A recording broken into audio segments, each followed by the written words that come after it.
Bonjour, bonjour. Alors, petite vidéo, astuce rangement. Alors, à force de faire un peu de scrap, on a tous et toutes notre façon de ranger. Et là, je vous parle de mes washi. Alors, j'ai un grand meuble. Allez, je vais vous prendre, voilà. J'ai un grand meuble comme ça, avec donc les 6 tiroirs. Et aujourd'hui, on va parler du tiroir des washi. J'ai la caméra dans la main, j'espère que ça ne tremble pas trop.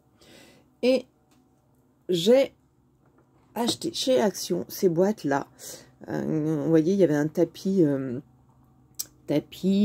comment dirais-je, c'est en silicone, enfin qui tient. Alors, je ne peux pas le retourner, mais il y a des tout petits tétons, voilà, qui empêchent que ça bouge. Et c'était au rayon plutôt, je crois que c'est plutôt mince, réfrigérateur. Mais ils n'en font plus. Ça va revenir peut-être, mais en tout cas, celui-ci pour l'instant est en rupture. Mais j'avais vraiment besoin de ranger ce tiroir qui avant était fait de bric-à-brac avec des boîtes en carton, un petit peu en gardant celles qui sont voilà, d'origine, plus des boîtes de gâteaux, des rouleaux de sopalin coupés en deux pour faire. Alors, au tout début, quand on n'a pas de matériel, pour faire pas de budget au tout début, au fur et à mesure, c'est très bien, ça fait l'affaire. J'ai des grosses boîtes en bois aussi, dans lesquelles c'était dedans, etc. Mais voilà, je voulais quelque chose de beaucoup plus pratique pour les utiliser et les sortir. Donc, ces boîtes-là, c'était vraiment très bien, parce que joli, rustique, et donc avec ce fameux tapis. Et puis, on peut en mettre là une et deux, ça rentre impeccable et on peut en mettre l'une sur l'autre. Donc ça, et que ça ferme, hein. On est bien d'accord, voilà. Mais comme ils n'en font plus, je me suis rabattue sur une autre gamme de boîtes, celle-ci, les noires, celles que je vous ai pas présentées hier. Je vais vous les représenter tout de suite. Ce qui m'intéresse, c'est celles qui sont à peu près de la même taille que celles transparentes. Alors, elles ont un petit peu moins de contenant. Vous voyez, elles sont un peu plus petites. Elles sont un peu plus petites, donc il y a un petit peu moins de contenant. C'est vraiment, j'espère qu'ils vont faire les transparentes. Je rachèterai des transparentes. Et celles-ci, je les garderai pour mettre dans le tiroir d'à côté, qui est le tiroir des paillettes strass à gogo. Voilà, j'aimerais ranger aussi avec les boîtes noires quand ils auront ressorti les boîtes. Voilà, ce qui est très pratique dans celle-ci. Alors, j'ai plus les prix de celle-ci, mais comme je les trouve plus, je ne sais pas si elles sont encore dans d'autres réassorts, dans d'autres magasins. En revanche, celles-ci, elles sont à 1,49 € les deux. Les deux. 1 €, voilà, 1,49 € les deux. Alors, est-ce qu'il y a des dimensions? Est-ce que ça vous intéresse les dimensions? Si je les trouve, je vous les donne, mais je ne vais pas chercher non, je ne les vois pas.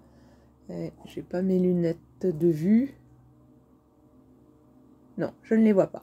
Mais voilà, à peu près un petit peu 13, 15 au maximum.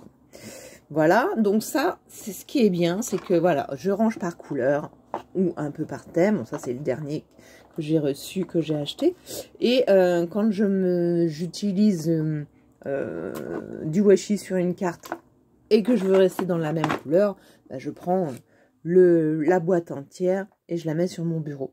Voilà, ce qui est vraiment très pratique. Actuellement, j'ai une boîte de Noël qui doit aller là.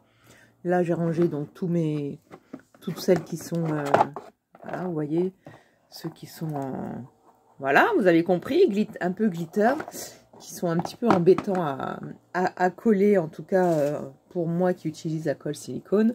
Je vous ferai un petit truc et astuce entre guillemets là-dessus que j'avais découvert et qui m'avait bien plu. Et donc, j'ai racheté quelques boîtes et je voulais vous présenter les deux autres formats. Alors, ils avaient mis vous savez, ils avaient barré les codes barres. Je crois comprendre que les codes barres barrés, ça veut dire que va plus y en avoir, en tout cas là où il n'y en a plus dans le magasin.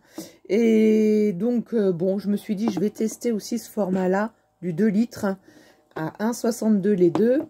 Parce que quand je fais des projets, je les mets dans des boîtes, comme je vous ai montré, comme ça. Mais elles sont un peu petites pour certaines formes. Et puis, il n'y a pas le couvert. Donc, je voulais tester, mais il n'y a pas il n'y a pas de poignée. Ça, je voulais aussi, voilà, sans poignée pour pas que les éléments sortent. Et du coup, de cette même catégorie, il y avait les plus petites. Et ça, je pense que je vais le mettre 0,79. Ça, je vais le mettre, attention, je vais vous faire un petit driver, je sais pas comment on appelle ça, hop, sur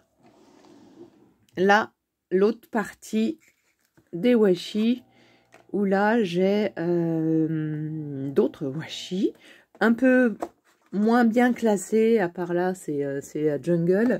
Ça, c'est la jungle, et ici, c'est que les tout petits. Voilà. Et vous voyez, là, j'ai encore de la place. Je vais mettre donc une boîte, les deux boîtes noires, je pense que je vais les mettre là. Et ressortir ces deux boîtes, ces toutes petites boîtes, pour aller les mettre plutôt avec les paillettes. Ça, c'était la même série qu'ils ne font plus, avec derrière les petits tétons antidérapants. Voilà. C'est ce genre de tapis que vous pouvez utiliser. Alors, je croyais que j'en avais un sur moi, mais bon, c'est une autre astuce pour tamponner. Je vous montrerai ça dans un autre tuto. Voilà, je vais retourner la caméra, histoire de vous faire un petit coucou, si ça marche. Apparemment, ça ne marche pas. C'est mieux peut-être quand on appuie dessus. Bon, il ne veut pas. Il ne veut pas aujourd'hui. Il est capricieux. Bon, et ben, je vais le retourner comme ça, mais je ne me verrai pas. Voilà, j'espère que ces petites astuces vous auront plu, vous aideront à faire votre petit rangement. Et surtout, scrapez bien. Bonne journée. Au revoir. Youps.